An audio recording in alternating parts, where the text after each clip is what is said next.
అసలు అన్నీ నేనే నడిపిస్తున్నాను, అన్నీ నా మీదే నడుస్తున్నాయి, అంతా నేనే అన్నట్టుగా ఫీల్ అవుతుంటాడు. మళ్ళీ చెప్పి నాదెండ్ల మనోహర్ ముమ్మాటికి మంచి స్వార్థపరులని చెప్పడానికి నాగబాబు గారు పెట్టిన ట్విట్టర్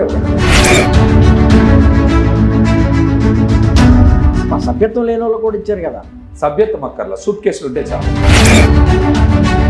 జనసేన పార్టీ అభ్యర్థుల్ని గెలిపించండి, లేకపోతే వాళ్ళని గెలిపించండి చెప్పలా. నన్ను ఎలాగన్నా ఎమ్మెల్యే చేయండి అంటున్నాడు ఆయన. ఎలాగలా పంపించారు. ఎలా డబ్బులకి ఇచ్చేటువంటి విలువ స్నేహానికో నమ్మకానికో కష్టపడే వ్యక్తులకు తడిగుడ్డ లేకుండా గొంతు కోసిన దుర్మార్గుడు పవన్ కళ్యాణ్. జనసేన పార్టీ రాబోయే రోజుల్లో ఉండదు. ఆ పార్టీని ఎవరు నమ్మరు.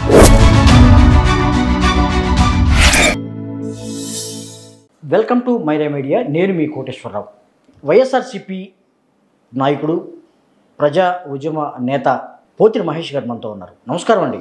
నమస్తే కోటేశ్వర. సార్వత్రిక ఎన్నికలు ఒక యుద్ధాన్ని తలపిస్తుందని చెప్తున్న పరిస్థితుల్లో మొత్తానికి అయిపోయింది. కానీ జరిగిన తర్వాత కూడా అదే వాతావరణం, అదే పరిస్థితులు కూడా కొనసాగుతున్న పరిస్థితి. ముఖ్యంగా జనసేన నాయకుడు అయినటువంటి నాగబాబు గురించి కొంత సంచలనంగా మారుతుంది. ఆయన చేసిన వ్యాఖ్యలు కానీ ట్వీట్లు కానీ. నాగబాబు గారు నేను పార్టీలో గతంలో పనిచేసిన పార్టీలో 8 సంవత్సరాలు ఉన్నా. ఎక్కువగా నాగబాబు గారు ఏ కార్యక్రమంలో పాల్గొన్న దాఖలాలు లేవు. ఎప్పుడు కూడా పార్టీని ముందుకు తీసుకెళ్ళినటువంటి దాఖలాలు లేవు. ఆయన ఏదో కొన్ని సందర్భాల్లో తప్పనిసరి పరిస్థితులు కొన్ని మీటింగ్స్ ఏదో అటెండ్ అయ్యారు, కానీ ఆయన పాత్ర చాలా నామమాత్రమైన మేమైతే అనుకుంటాం. ఓకే మహేష్ గారు, మీరు నామమాత్రం అంటున్నారు. ఆయన మాత్రం అసలు అన్నీ నేనే నడిపిస్తున్నాను, అన్నీ నా మీదే నడుస్తున్నాయి, అంతా నేనే అన్నట్టుగా ఫీల్ అవుతుంటాడు. అసలు జనసేన పార్టీలో అట్లాంటిది ఎక్కడా లేదు కదా. పవన్ కళ్యాణ్ గారు అలా ఫీల్ కావట్లేదు. వీళ్ళు ఫీల్ అవ్వాలి, ఆయనే ఫీల్ కాలేదు కదా. అలాగా జనసేన పార్టీ మొత్తం నేనే, ఈ పార్టీని నడపాలని ఆయన ఎక్కడ ఫీల్ కాల. ఆయన చంద్రబాబు గారి కోసం పనిచేశారు. చంద్రబాబు గారి కోసమే ఆయన కూడా ఏం చేశారు, 2022 ఆవిర్భావ సభ అప్పుడు ఇప్పటంలో ప్రభుత్వ వ్యతిరేక ఓటు చేయలేని ఏమన్నారు. అప్పుడు కూడా అందరూ ఏమనుకున్నారు, ఆ రోజున కూడా ఈయనేదో అత్యధిక స్థానాల్లో పోటీ చేస్తారు, ముఖ్యమంత్రి అభ్యర్థి అవుతారని ఆశ ఇచ్చారు. మాలాంటి కొత్త తరాన్ని ప్రోత్సహిస్తారని అందరూ కూడా నమ్మాం. కానీ ఇలా తడిగుడ్డ లేకుండా గొంతుకొస్తారు, జనసేన పార్టీ ఉనికి లేకుండా చేస్తారు.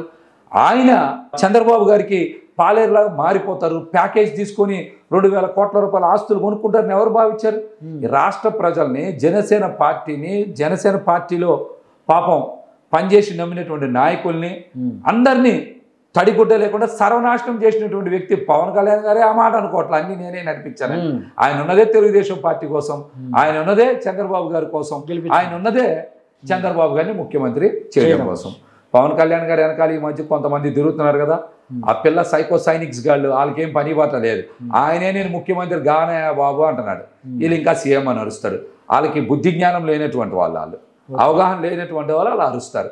రెండోది ఆయన ఏం చెప్తున్నాడు, ఎక్కడికి వెళ్ళినా జనసేన పార్టీ అభ్యర్థుల్ని గెలిపించండి, లేకపోతే వాళ్ళని గెలిపించండి చెప్పలా. నన్ను ఎలాగన్నా ఎమ్మెల్యే చేయండి అంటున్నాడు ఆయన. ఎలాగలా పంపించాడు, ఎలా నన్ను అసెంబ్లీకి పంపించండి ప్లీజ్ అంటున్నాడు. నిజంగా నాకు చూస్తే ఒకంత బాధ కలుగుతుంది. ఎలా అనిపించింది అంటే 8 సంవత్సరాలు ఎలా అది మా అమాయకత్వం, అజ్ఞానం, మా కళ్ళు పొరలు నిండిపోయినాయి అతన్ని నమ్మి. ఇటువంటి నాయకుడిని 8 సంవత్సరాలు నేను నమ్మి ఎలా తిరిగాను మీకు ఏమన్నా అప్పుడు అనిపిస్తుంది కదా. ఇవాళ మాకు 2019 తర్వాత కూడా మేము బలంగా తిరిగాం. విజయవాడ లాంటి నగరంలో, రాజధాని ప్రాంతంలో చాలా బలంగా తిరిగాం. బలంగా తిరిగినప్పుడు కూడా అతను తిరగకపోయినా, ఇంట్లో ఉన్న పార్టీ వ్యవహారాలు విజయవాడ వరకు మేమందరం ఎంతో బలంగా నడిపినా ఆయన నిలబడతారు అనుకున్నాం. ఇలాగ నట్టేట ముంచుతారని మేము ఎక్కడ అనుకోవాలా. ఆయన బలమైన స్థానాలు తీసుకుంటారు, ప్రజల కోసం బలంగా నిలబడతారు అని మేము అనుకున్నాం. కానీ ఆయన కేవలం చంద్రబాబు గారి కోసం, తెలుగుదేశం పార్టీ కోసం, లేకపోతే చంద్రబాబు గారిని ముఖ్యమంత్రి చేయడం కోసమే అనేది మేము ఎక్కడ అనుకోవాలి.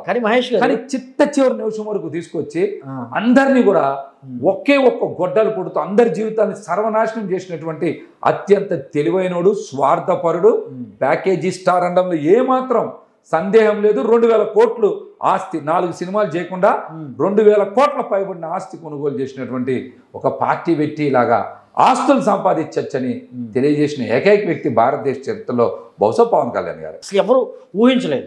ఖచ్చితంగా 2000 సార్వత్రిక ఎన్నికల్లో 2024 ఖచ్చితంగా మీరు ఉంటారు.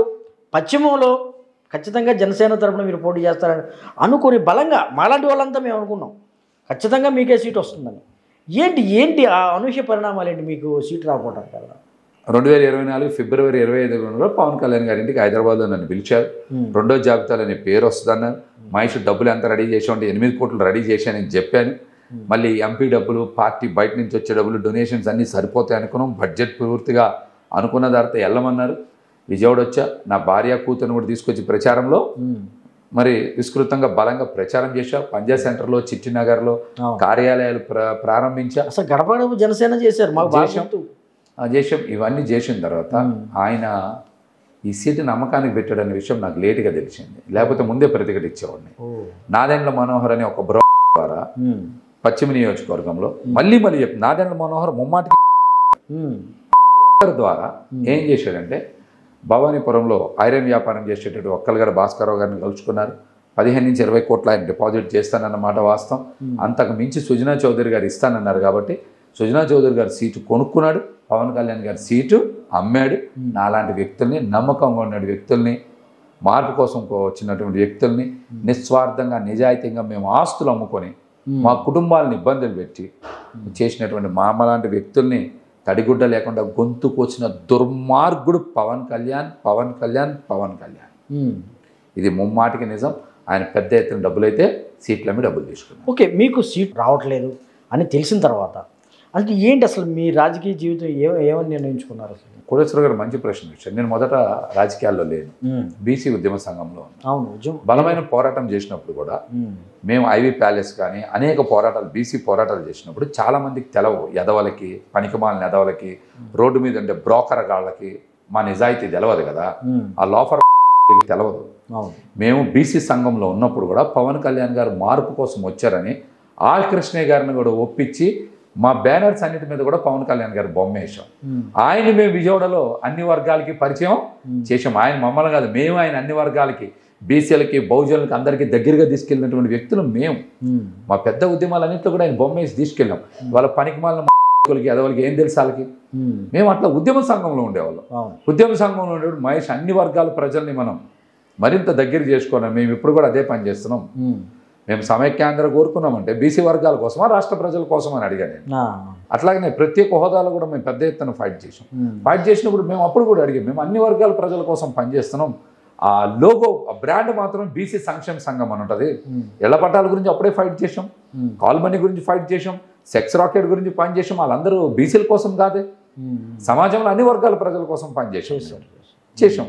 కొంత ఎక్కువ ప్రాధాన్యత బీసీ వర్గాలకి ఇచ్చాం, చేసాం. కానీ ఆయన ఏమన్నారు, నువ్వు బీసీ సంఘంలో ఉండడం కన్నా జనసేన పార్టీ తరపున ఉంటే బాగుంటుందని ఆయన అగ్రిగోల్డ్కి వచ్చినప్పుడు నాతో అడిగారు. ఆయన చెప్పిన మాటలను విశ్వసించి నమ్మే కదా నేను జనసేన పార్టీకి అప్పటి వరకు సానుభూతి పరిగా ఉండేవాడిని. జనసేన పార్టీలో ఆయనతో పాటు వెళ్ళా. ఆయన రమ్మంటేనే నేను బాధ్యతలు తీసుకున్నా. అగ్రిగోల్డ్ అన్ని కూడా నేను స్వతహాగా ఎక్కడ వెళ్ళి అడగల. ఆయన మార్పు తీసుకొస్తాడని నమ్మి ఆయనకి మేము ఏం చేసాం, మద్దతు ఇచ్చి బీసీ సంఘంలో ఉండగా కార్యక్రమాలు చేసాం. విజయవాడ నగరంలో మాలాంటి నాయకత్వాన్ని నమ్మే కదా వాళ్ళు తీసుకెళ్లారు. చివరికి మమ్మల్ని ఏం చేశారు, ఇలాగా నడి రోడ్డు మీద వదిలేశారు. మేము ఆర్థికంగా, రాజకీయంగా, సామాజికంగా, కుటుంబపరంగా అన్ని పరాలుగా నష్టపోయాం. ఆయన మాత్రం మాలాంటి నాయకులు నమ్మేసి ఆయన బాగుపడ్డాడు. ఎక్కడ కూడా మీరు చూడండి, ఇచ్చిన 21 సెట్లలో జనసేన పార్టీకి సంబంధించిన వాళ్ళు 9-10 మంది కూడా లేరు. మిగతా 11 మంది కూడా మెజార్టీ తెలుగుదేశం ఇతర పార్టీ నుంచి వచ్చిన నేతలే. ఇంకా జనసేన పార్టీ రాబోయే రోజుల్లో ఉండదు. ఆ పార్టీని ఎవరు నమ్మరు. అసలు సభ్యత్వం లేని వాళ్ళు కూడా ఇచ్చారు కదా. ఇప్పుడు తెలుగుదేశం క్యాండిడేట్ని జనసేనలో ప్రకటించి ఆ తర్వాత చేరేనడో లేదో కూడా తెలియని పరిస్థితి.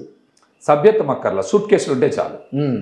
సభ్యత్వం అక్కర్లా. కోటేశ్వర గారు సూట్ కేసులు ఇస్తే ఒక్కొక్క అభ్యర్థి 10 కోట్ల రూపాయల సూట్ కేసు ఇస్తే సభ్యత్వంతో పార్టీకి పనిచేశారా, ఎవరికి పనిచేశారా అని పని లేదు.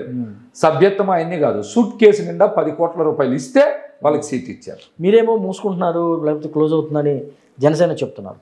కానీ మంగళగిరిలో చాలా పెద్ద ఎత్తున కార్యాలయం కానీ లేకపోతే హంగామా కానీ చాలా పెద్ద ఎత్తున హడావుడి. జనసేన పార్టీ కార్యాలయం కాదు, పవన్ కళ్యాణ్ గారి పేరు మీద ఆ ఆస్తి కొనుగోలు చేశారు. జనసేన పార్టీ పేరు మీద ఉంది ఎక్కడన్నా ఆస్తి చెప్పండి? పార్టీ పేరు మీద లేదు. పార్టీ పేరు మీద లేదు. నేను డాక్యుమెంట్స్ కూడా బయట పెట్టే కదా ఉన్నా. జనసేన పార్టీ మీద అక్కడ ఉన్నటువంటి ఆ స్థలం జనసేన పార్టీ పేరు మీద లేదు. పవన్ కళ్యాణ్ గారు వ్యక్తిగత పేరు మీద రిజిస్టర్ చేయించుకున్నారు. అట్లాగే మొన్న హెలికాప్టర్ పెట్టుకోవడానికి కూడా మొన్న 2024 ఫిబ్రవరిలో కూడా మరి ఎకరం 35 సెంట్లు ఆయన పేరు మీద కదా కొనుక్కున్నారు. ఆ పక్కన కూడా పోషడపు వెంకటేశ్వరరావు పేరు మీద ఇంకొక 3 ఎకరాల 69 సెంట్లు 79 సెంట్లు కొన్నారు. అవన్నీ కూడా ఆయన బినామీయే కదా. నర్రా శ్రీనివాసరావు ఫ్రెండే కదా ఆయన. అవన్నీ కూడా ఆయన వ్యక్తిగత పేరు మీద కొనుక్కున్నాడు. జనసేన పార్టీ మీద ఎక్కడా కూడా ఈ రాష్ట్రంలో అంగుళం కూడా రిజిస్ట్రేషన్ లేదు. అవన్నీ కూడా ఆయన వ్యక్తిగత ఆస్తులే. పార్టీ కోసం ఆయన ఏ పని చేయలే. పార్టీని అడ్డం పెట్టుకొని కాపు సామాజిక వర్గాన్ని, యువతని, నాలాంటి బీసీ వర్గాలకు చెందినటువంటి వ్యక్తుల్ని నమ్మించి నటించి మోసం చేసి ఆస్తులు కూడబెట్టిన దుర్మార్గుడు పవన్ కళ్యాణ్. అంటే సీట్ రాకపోయిన తర్వాత మీరు జగన్మోహన్ రెడ్డిని కలిశారు, జగన్మోహన్ రెడ్డి పార్టీలో చేరారు. ఏంటి ఆ తర్వాత జరిగిన పరిణామాలు ఏంటి? పశ్చిమ నియోజకవర్గం పరిస్థితి. జగన్మోహన్ రెడ్డి గారు ముఖ్యమంత్రిగా కలిసినప్పుడు వారు ఎంతో మహేష్ నిన్ను మోసం చేశారు, చాలా కష్టపడ్డావు, నీకు సీట్ వస్తుందని అనుకున్నామని సుబ్బారెడ్డి గారు కూడా అన్నారు. జగన్మోహన్ రెడ్డి గారు ఖచ్చితంగా నిన్ను మంచిగా చూస్తాం, నీ రాజకీయ భవిష్యత్తు చాలా బాగుంటుంది. అంటే అన్ని పార్టీలు మీ మీద దృష్టి ఉంది అంటే అంతకుముందే అంతే కదా? అన్ని పార్టీలు దృష్టి ఉందా లేదని నేను మాట్లాడాను. ఎందుకనంటే మీకు ఎందుకని మాట్లాడుతుంటే నిజంగా దృష్టి ఉంటే నా మీద నేను మంచిగా ఉండాలని కోరుకుంటే చంద్రబాబు నాయుడు గారు కూడా ఈ సీటు పవన్ కళ్యాణ్ గారి ద్వారా మాకు ఇచ్చుండేవాళ్ళు, ఇవ్వలేదంటే ఆ పార్టీలకి మాలాంటి బీసీలని అనగదొక్కాలనే ఉంది. అనగదొక్కాలని త్యాగాలకి బీసీలు కావాలా?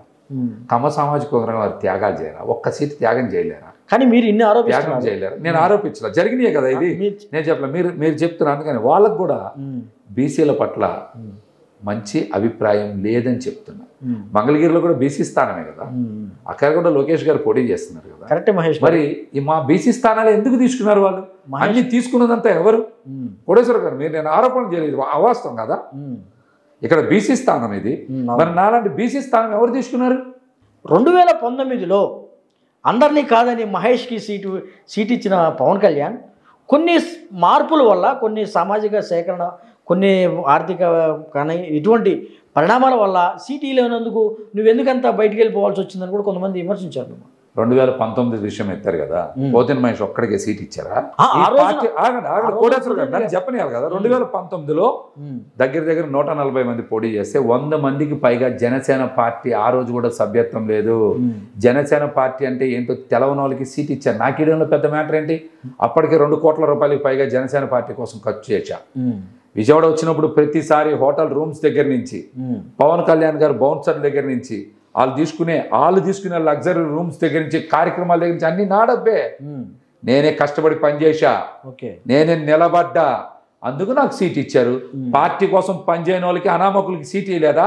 వాళ్ళ కోసం పవన్ కళ్యాణ్ గారు ప్రచారం చేయలేదా? ఈ పనికి మన ఏం తెలుసా? అవన్నీ ఏ రోజు ఏ పార్టీలో ఉండారో తెలవనటువంటి ఎదవలు కూడా నా గురించి మాట్లాడతారా? 2019 నుంచి 2024 వరకు ప్రతికూల పరిస్థితుల్లో పనిచేశాను నేను విజయవాడ నగరంలో. నా మీద 16 కేసులు ఉన్నాయి. అప్పుడు నాకేమైనా పార్టీ నిలబడిందా? నేను పార్టీ కోసం నిలబడ్డా, నేను ప్రజల కోసం పనిచేశా. నాకు ఇయడంలో తప్పేంటి? పొత్తులో వెళ్ళింది అంటున్నాడు పవన్ కళ్యాణ్ గారు. మొన్న విజయవాడ వెస్ట్ వచ్చినప్పుడు కూడా మళ్ళీ తప్పు మాట మాట్లాడాడు. ఈ నెల రోజుల్లో ఎందుకు మాట్లాడలా? నెల రోజుల్లో ఎప్పుడు మాట్లాడు? విజయవాడ వెస్ట్ వచ్చినప్పుడు ఏం చెప్పారు? అమరావతి కోసం అంట సీటు త్యాగం చేశా అంటున్నాడు. ఏంటి అమరావతి? కోటేశ్వరరావు గారు, ఈ పిల్ల బచ్చాగాళ్ళకి, బ్రోకర్ గాళ్ళకి, పనికి మళ్ళీ చట్టం ఏం తెలుసు? ఆయన ఏం మాట్లాడాడు? గెలిచే స్థానం మా మాజీ నాయకుడు ఉండేట్టు నాకు స్వాగతం వేరేలా ఉంది, ఇప్పుడు లేదు, మళ్ళీ రివైండ్ చేసుకోండి, లేదు, మా బలమైన స్థానమే, ఎందుకు వదిలేసామన్నాడు? అమరావతి కోసం అంటున్నాడు. అమరావతి కోసం సుజనా చౌదరి గారు మాట్లాడతారు, ఈయన మాట్లాడ్డా? అమరావతి కోసం అయితే పోతిన మహేష్ మాట్లాడ్డా? విజయవాడ వెస్ట్ ఇస్తేనే అమరావతి కోసం మాట్లాడతారా? అంటే కృష్ణా గుంటూరు జిల్లాలో ఇంకే సీట్లు లేవా? కృష్ణా గుంటూరు జిల్లాలో ఇంకే సీట్లు లేవా? మైలవరం ఇస్తే మాట్లాడడానికి అవదా? విజయవాడ సెంట్రల్ ఇస్తే అవదా? విజయవాడ తూర్పు ఇస్తే అవదా? పెనమలూరు ఇస్తే అవదా? మంగళగిరి ఇస్తే అవదా? గుంటూరు వెస్ట్ ఇస్తే అవదా? తెనాలి ఇస్తే అవదా? కోటేశ్వరరావు గారు, 30 కోట్ల రూపాయలు డబ్బులు వచ్చినాయి కాబట్టి నా దగ్గర డబ్బులు లేవనలా. నేను ఎప్పుడు ఆ మాట చెప్పలా. నేను 8 కోట్లు పెట్టుకోమన్నారు, నేను 8 కోట్లు తీసుకొచ్చా. నేను పార్టీకి చూపించాను, పార్టీకి చూపించిన తర్వాత నన్ను హైదరాబాద్ పిలిచారు. ఫిబ్రవరి 25 రెండో జాబితాలో నా పేరు వస్తుందని చెప్పారు కదా, వస్తున్నారు కదా. ఈ డ్రామా అంతా దేనికి ఆడారు? ఇందాక కూడా చెప్పా, నాదెండ్ల మనోహర్ ఒక ఎవరికి బ్రోకరు? ఎవరికి?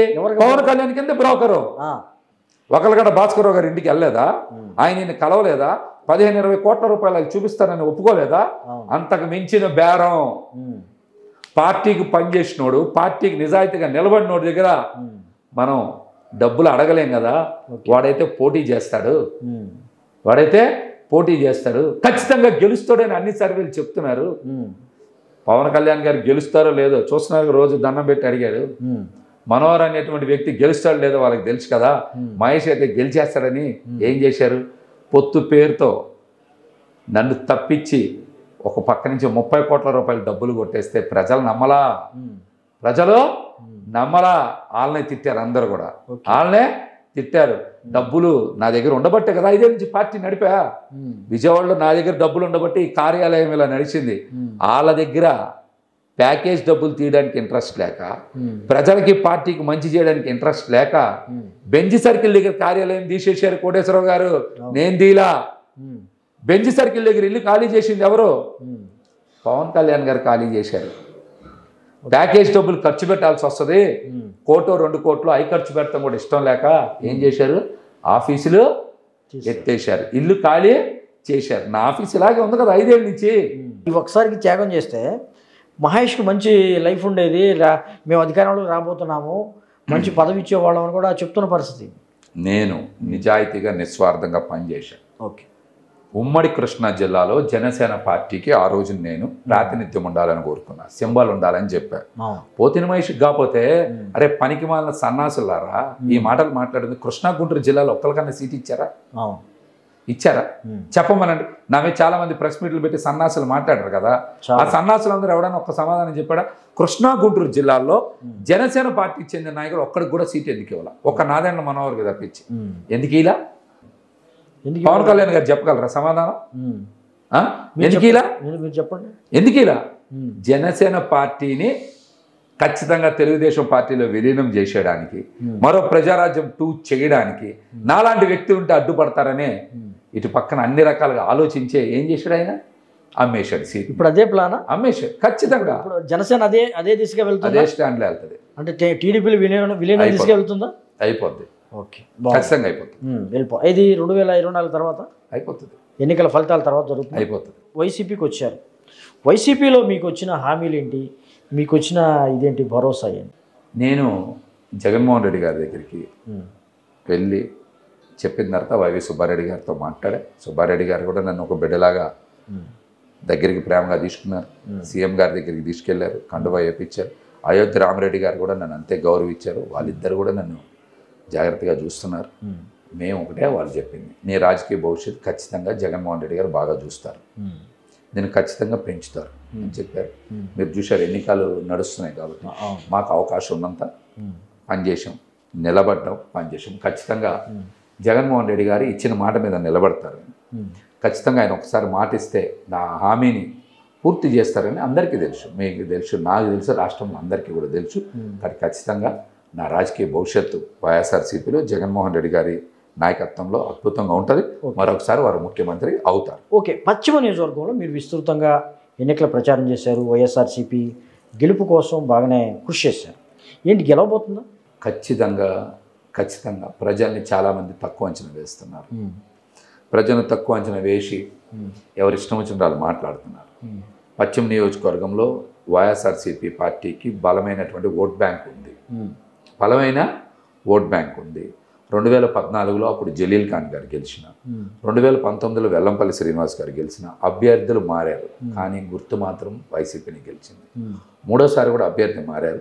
ఖచ్చితంగా వైసీపీనే గెలుస్తుంది, హ్యాట్రిక్ కొట్టి తీరుతుంది. కానీ గెలుస్తుంది అంటున్నారు మీరు.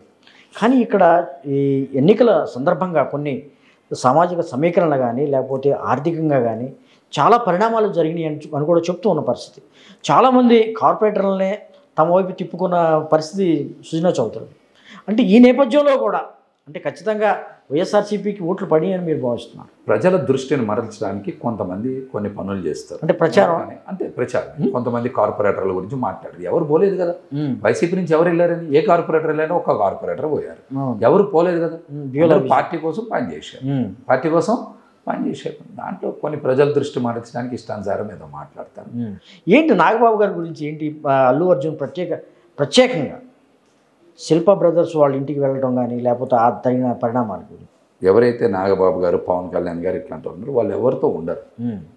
వాళ్ళు ఏదైనా సరే వాడుకొని వదిలేస్తారు.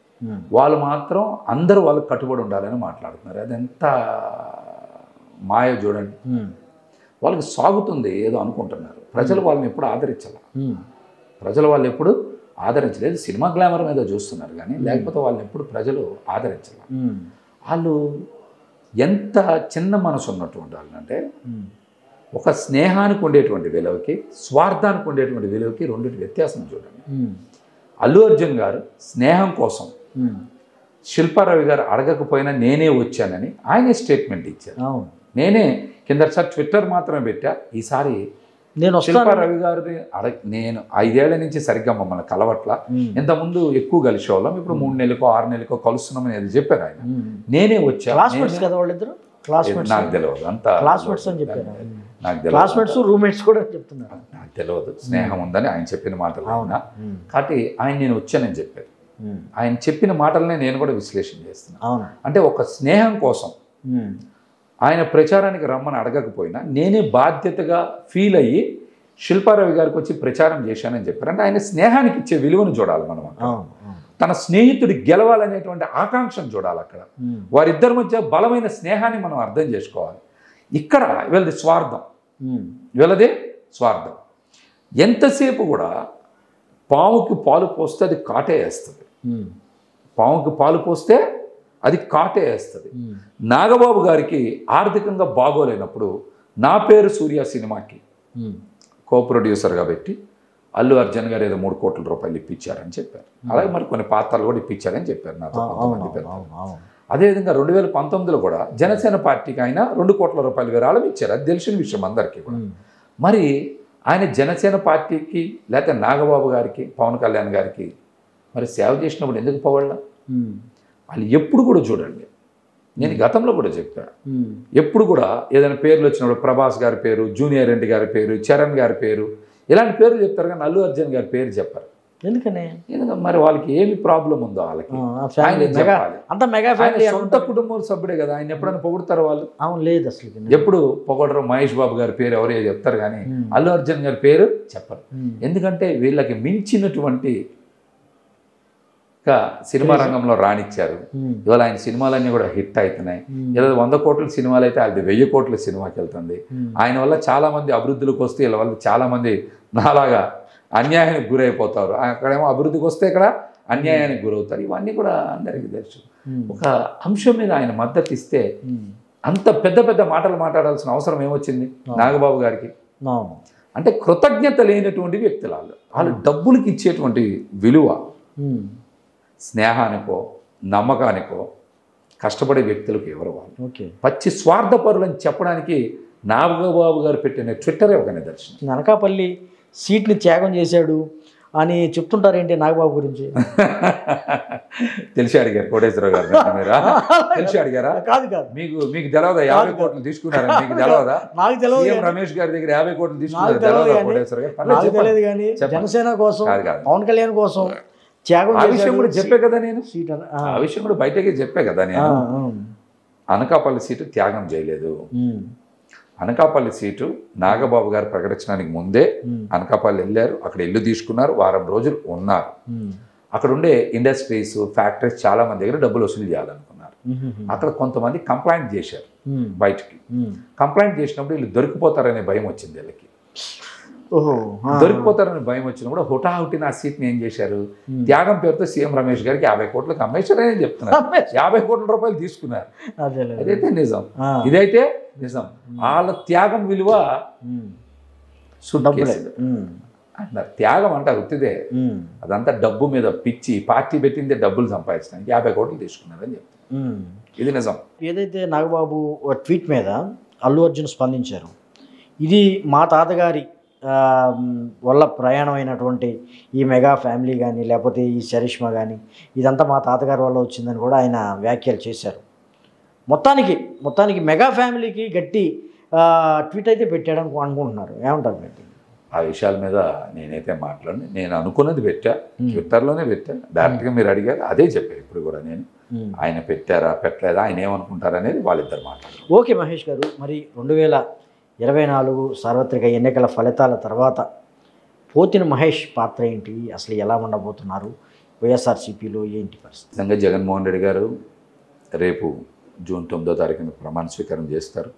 మీరు జూన్ 4న చూస్తారు. ఫలితాలన్నీ కూడా పాలనకు అనుకూలంగా, జగన్మోహన్ రెడ్డి గారికి అనుకూలంగా వస్తే ఖచ్చితంగా ముఖ్యమంత్రి అవుతారు.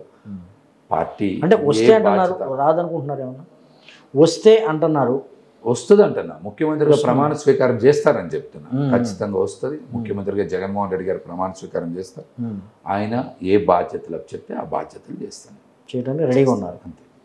ఇది పోతిన మహేష్ గారు చెప్తున్నారు. ఏదైతే 2024 సార్వత్రిక ఎన్నికల ఫలితాల తర్వాత జగన్మోహన్ రెడ్డి ఖచ్చితంగా అధికారంలో రాబోతున్నారు. మళ్ళీ ముఖ్యమంత్రిగా ప్రమాణ స్వీకారం చేసిన తర్వాత పోతిన మహేష్కి పార్టీలో కానీ ప్రభుత్వంలో కానీ ఎటువంటి బాధ్యతలు ఇప్పిస్తే తాను శిరసా వహిస్తాను, ఖచ్చితంగా జగన్మోహన్ రెడ్డితోనే పయనిస్తాను కూడా చెప్తున్న పరిస్థితి. నమస్కారం అండి. Thank you.